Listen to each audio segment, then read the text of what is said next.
Hi friends, అందరూ ఎలా ఉన్నారు? అందరికీ హ్యాపీ ఉగాది. ఇవాళ నేను మా అమ్మ చేసిన ఉగాది పచ్చడి అప్లోడ్ చేస్తున్నానండి. ఒక్కొక్కరు ఒక్కొక్కలా చేసుకుంటారు కదా. ఈ ఉగాది పచ్చడి అయితే నేను చిన్నప్పటి నుంచి తింటున్నాను, చాలా బాగుంటుంది. మరి మీరు ఎలా చేసుకుంటారో కామెంట్ చేసి చెప్పండి. మేమైతే ఫస్ట్ చూసారు కదా, బెల్లాన్ని కోరి ఉంచుకొని నానవేయాలి. నానబెట్టిన తర్వాత వేప పువ్వు ఉంటుంది కదండి, వేప పువ్వు ఈ ఉగాది పచ్చడికి స్పెషల్ కదా. కొమ్మల నుంచి పువ్వు అంతా వేరు చేసి వేసుకోవాలి. అన్నీ రెడీ చేసుకున్నాక వేప పువ్వు, ఏపించెనపప్పు, బెల్లం తురుము, 2 ఎండుమిర్చి స్టవ్ మీద కాల్చి సన్నం తురుము వేసుకోవాలి. ఇప్పుడు మామిడికాయ స్పెషల్ కదండి, పచ్చి మామిడికాయని తీసుకొని చిన్న ముక్కలుగా తురుముకొని వేసుకోవాలి. తర్వాత బనానా, మేమైతే బనానా వేసుకుంటామండి.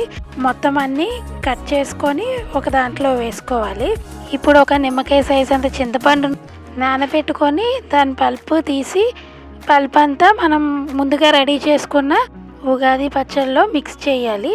అంతేనండి, ఎంతో టేస్టీ అయిన ఉగాది పచ్చడి రెడీ అయిపోయింది. ఇప్పుడు మనం చిన్న సాల్ట్ వేసుకున్నాం అనుకోండి, టేస్ట్కి షడ్రుచులు అంటాం కదా, అన్ని రుచులు అందులో యాడ్ అయినట్టే. మీరు కూడా ఒకసారి ఈ స్టైల్లో ట్రై చేసి ఎలాగుందో చెప్పండి. ఇప్పుడు మా అమ్మగారు కొబ్బరి కూడా యాడ్ చేస్తున్నారు, అది మన ఆప్షన్ అనమాట. చిన్న ముక్కలుగా కోసుకొని కొబ్బరి వేసుకుంటే చాలా టేస్టీగా ఉంటుంది. దాన్ని కూడా బాగా మిక్స్ చేసుకొని రెడీ చేసుకుంటే ఎంతో టేస్టీ అయిన ఉగాది పచ్చడి రెడీ అండి.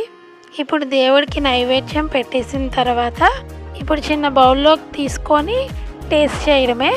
అందరికీ వన్స్ అగైన్ హ్యాపీ ఉగాది అండి. Okay, bye friends.